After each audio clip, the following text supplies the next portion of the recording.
LNJP अस्पताल का फौरन रुख कर लेंगे। अनमोल बाली के पास हमारे सहयोगी जुड़े हुए हैं। अनमोल, अभी अस्पताल में क्या हालात हैं, कितने लोग कुल एडमिट हैं, डॉक्टर्स क्या बता रहे हैं, इसको लेकर क्या जानकारी है आपके पास?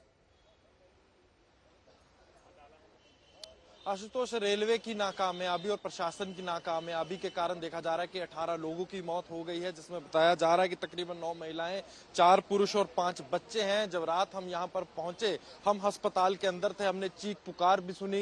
इमरजेंसी वार्ड के अंदर जब हम खड़े हुए तो हमने देखा कि जो लोग थे नई दिल्ली रेलवे स्टेशन से यहाँ पर लाए जा रहे थे और भारी संख्या में जो लोग थे, जो जख्मी थे, वो ऑर्थो के वार्ड में शिफ्ट किए गए, क्योंकि बहुत लोगों की इस भगदड़ में देखा गया कि हड्डियां भी टूट गई और बताया जा रहा है तकरीबन 2 दर्जन के आसपास जो लोग हैं वो जख्मी हैं और तकरीबन जो 18 लोगों की है मौत हो चुकी है, जिसमें देखा जा रहा है कि जो 15 मृतक देह हैं वो यहाँ पर एलएनजेपी हॉस्पिटल में है और वहीं जो 3 है वो लेडी हार्डिंग में है। वहीं रात को देखा गया कि दिल्ली के उपराज्यपाल एलजी सक्सेना हो, वो यहाँ आए, दिल्ली के पूर्व मुख्यमंत्री आतिशी मार्लेना हो, भारतीय जनता पार्टी प्रदेश अध्यक्ष वीरेंद्र सचदेवा हो, वो भी यहाँ पर आए और भी सारा जो प्रशासनिक दिल्ली का अमला है यहाँ पर दिखा। पर रात को जब हम अंदर अस्पताल में थे, हमने मृतकों के परिजनों से बातचीत की तो उनका सीधा सीधा प्रशासन पर यह आरोप था, नई दिल्ली रेलवे स्टेशन प्रशासन पर भी और अस्पताल प्रशासन पर भी, कि अगर उनके जो रिश्तेदार हैं उनको जल्दी लाया जाता तो शायद वो बच सकते थे। कई लोग हैं वो सांस दम घुटने से मरे, कई लोग हैं वो धक्का मुक्की के कारण मरे, किसी ने अपनी सास खोई,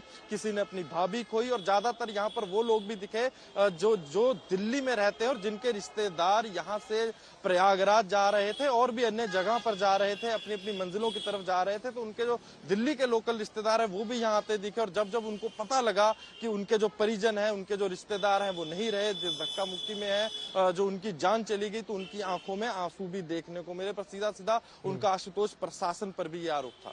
बिल्कुल अनमोल, प्रशासन सही निश्चित तौर पर ये गंभीर सवाल है और तैयारियों को भी लेकर दिखाता है कि हमारी क्या तैयारी है।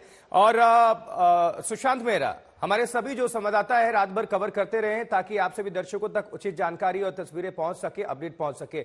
सुशांत, आपने तो भगदड़ की पूरी स्थिति देखी, निश्चित तौर पर रिपोर्टिंग करते हुए खुद को संवेदनशीलता बरतनी पड़ती है, बहुत सारी चीजें हमें देखनी पड़ती है क्योंकि हम भी इंसान हैं, आंखों में आंसू सबके आते हैं। लेकिन ये बताइए, वो बच्चे चले गए, वो महिलाएं चली गई और कसूर क्या था? उनको जाना था, पुण्य कमाना था, लेकिन वो तैयारियों की भेंट चढ़ गई।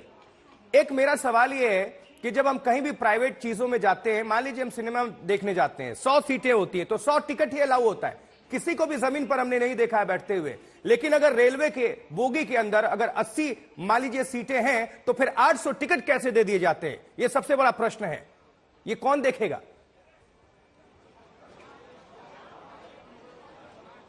जाहिर सी बात है, ये सवाल अब रेलवे पे उठेगा कि आखिरकार जब ट्रेन की संख्या लिमिटेड थी तो आखिरकार क्यों जो जनरल टिकट्स हैं वो लगातार डिस्ट्रीब्यूट किए जा रहे थे और जब जनरल टिकट्स भी बंद किए गए उसके बाद भी पैसेंजर जो है वो प्लेटफॉर्म तक कैसे पहुंचे?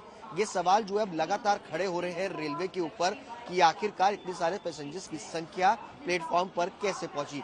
दरअसल ये वही प्लेटफॉर्म है जिस पर तकरीबन 8:30 से 9 बजे के आसपास जबरदस्त भीड़ जो है वो देखी गई और बताया ये जा रहा है कि इसमें ज्यादातर पैसेंजर्स हैं जिनके पास रिजर्व टिकट था। कोई मुंबई से, कोई गाजियाबाद से इस उम्मीद के साथ आया था कि दिल्ली के अंदर व्यवस्थाएं बेहतर होंगी रेलवे स्टेशन पर प्रयागराज जाने के लिए, तो दिल्ली से हम ट्रेन जो है वो पकड़ेंगे। लेकिन सवाल ये है कि जब यहाँ पर लोग पहुंचे तो जितनी भीड़ यहाँ है उतनी भीड़ प्लेटफॉर्म के बाहर, रेलवे स्टेशन के बाहर टिकट काउंटर्स पर भी नजर आ रही थी। लेकिन आलम यह हुआ कि कई सारे लोग जो है वो विदाउट टिकट जो है वो ट्रेनों में पहुंचे इस उम्मीद के साथ कि ट्रेन में बैठेंगे तो उनको टिकट जो है वो मिल जाएगा। लेकिन सवाल यह है कि आखिरकार इतना सफर तय करने के बाद प्लेटफॉर्म पर आने तक किसी ने भी इनकी नजर बनाकर रखिएगा। किसी ने ये पूछा नहीं कि हम दोबारा रुख करेंगे, हमारे तीनों सहयोगी जुड़े हुए हैं, पल पल की अपडेट और तस्वीर आप सभी तक हालात को लेकर अपडेट पहुंचाते रहेंगे।